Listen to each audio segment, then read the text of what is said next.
Hello, and welcome to the 11th video in my Punishing Grey Raven lore series. Today we'll be going over Chapter 10 of the main story, Eternal Engine.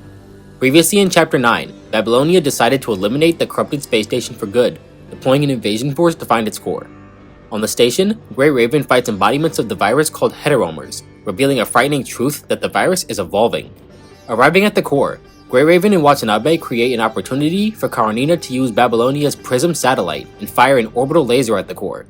Their attack proved ineffective, and gives room for the core to eject itself towards Earth, with Watanabe presumably sacrificing himself to chase it down and destroy it.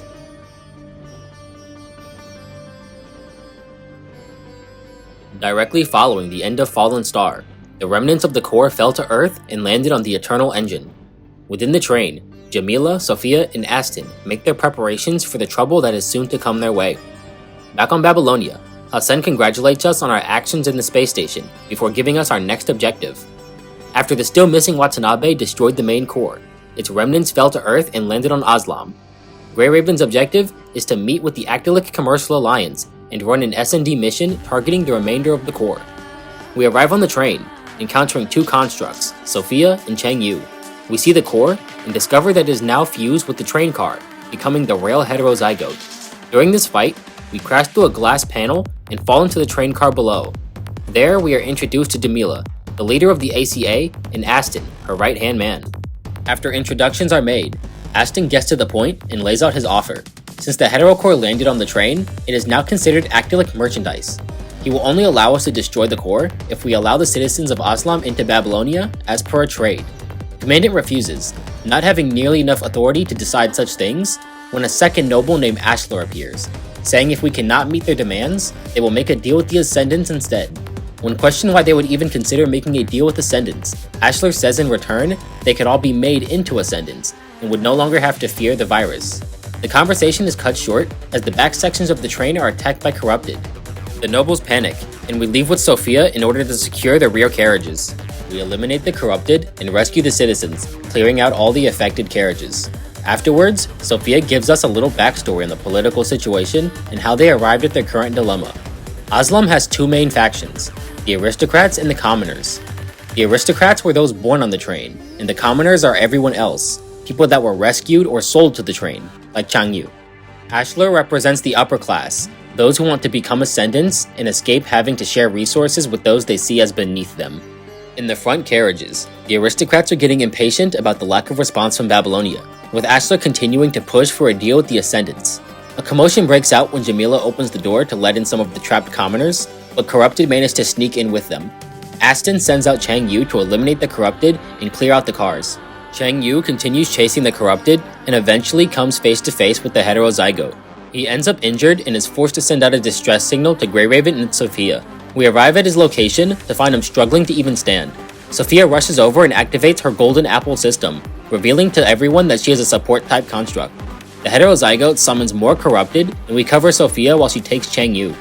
Unfortunately, during the fight, Lucia and Lee are both knocked off the train, with Commandant and Liv being forced to retreat and rethink their approach. Somewhere in another location, we pick up with Bianca, who was on comms with Noctis, who was once a part of her team before he jumped ship to Cerberus. Noctis pesters her over using the motorcycle he sent over, but she decides to wait at the next station instead. She clears the station of Corrupted and opens the gate, waiting for Aslam to pass through so she can jump on as it passes. Back with what's left of Grey Raven, we get away from the heterozygote and make our way to the front of the train. There we find the aristocrats arguing with one another about whether or not Babylonia or the Ascendants are the better deal. In the midst of all the aristocrats complaining, Jamila says that she was the one who came up with the plan to move to Babylonia, shocking Ashlar, who assumed she was no more than a puppet figurehead.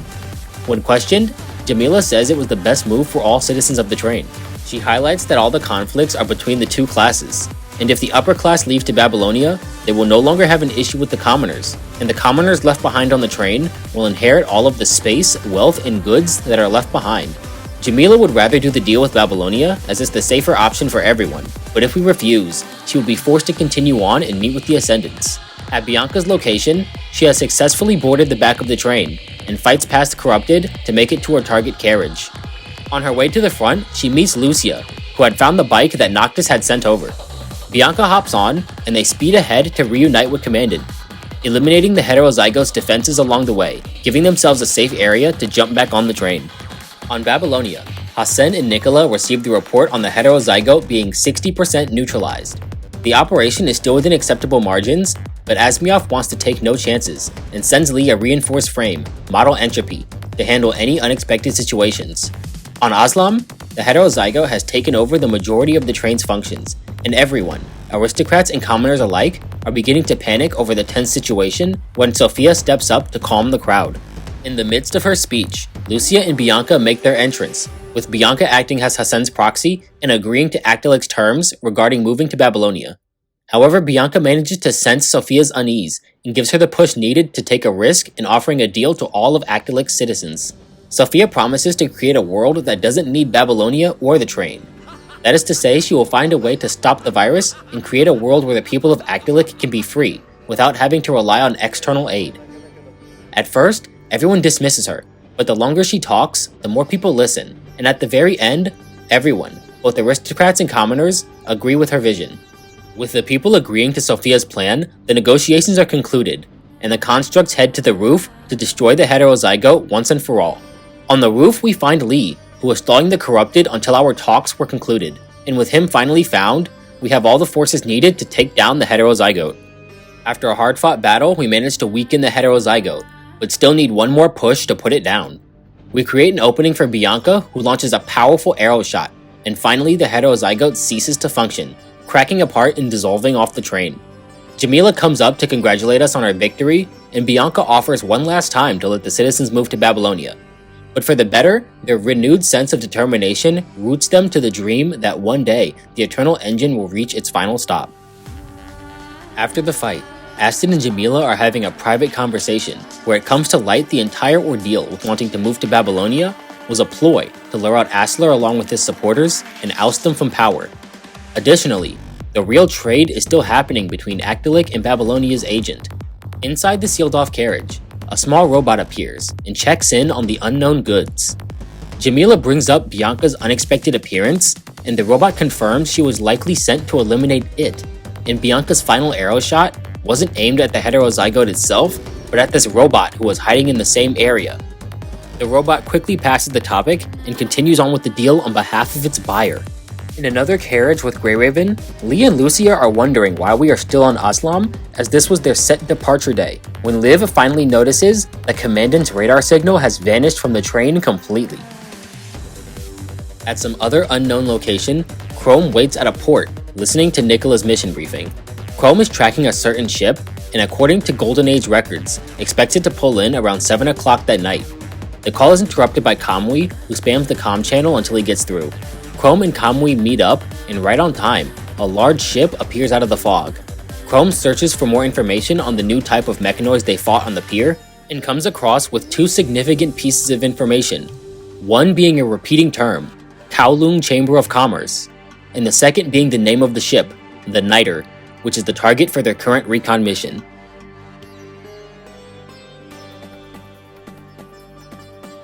When Sophia was sent out to assist Grey Raven in defeating the Corrupted, Chang Yu was not held back for fear of Corrupted attacks, but to serve as a deterrent and prevent anyone in Ashler's faction from making a move against Jamila.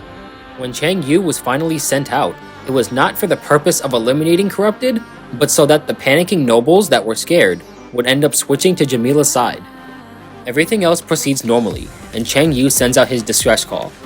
On the way, Lee notes that some of the Corrupted are beginning to exhibit biological traits. We are once again blocked off right before we get to Chang Yu, and Sophia sends Grey Raven forward, insisting she will stay back and hold off the Corrupted. Sophia is watching as Liv and Commandant run down the stairs after they had lost Lee and Lucia at the hands of the heterozygote. Liv helps Sophia get the parts she needs to perform maintenance on Chang Yu, so they can leave and head to the front of the train. Alright, and with that, we are finished with Chapter 10. Great! So, if it wasn't clear enough in that little ending portion, Jamila is the real brains behind the operation, right? She was the Black Zetsu, okay? She's the big brain, pulling the strings. Aston was only, acting like the person in charge because he wanted the nobles from, Ashler's side to be more open to, listening to him. Like, Ashlar doesn't like listening to Jamila. He's more likely to listen to Aston. So that's why she was having him do most of the speaking.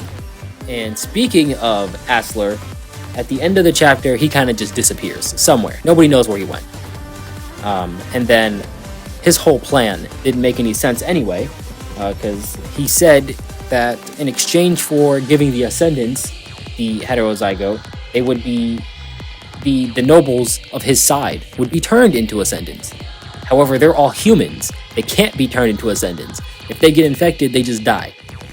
And then even worse, at the end of it, one of the nobles was like, well, the Ascendants never really promised they would make us Ascendants, so your whole plan was goofy in the first place. Terrible. The little robot, you can figure out who the little robot is right now.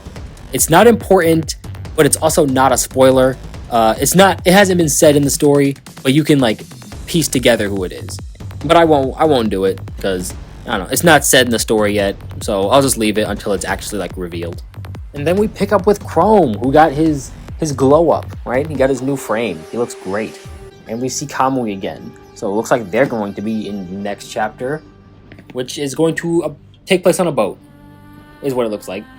So with that, thank you all for watching. I hope you enjoyed the video, and I hope to see you all next time, where we will go over Chapter 11 of the main story, Nona Ouroboros.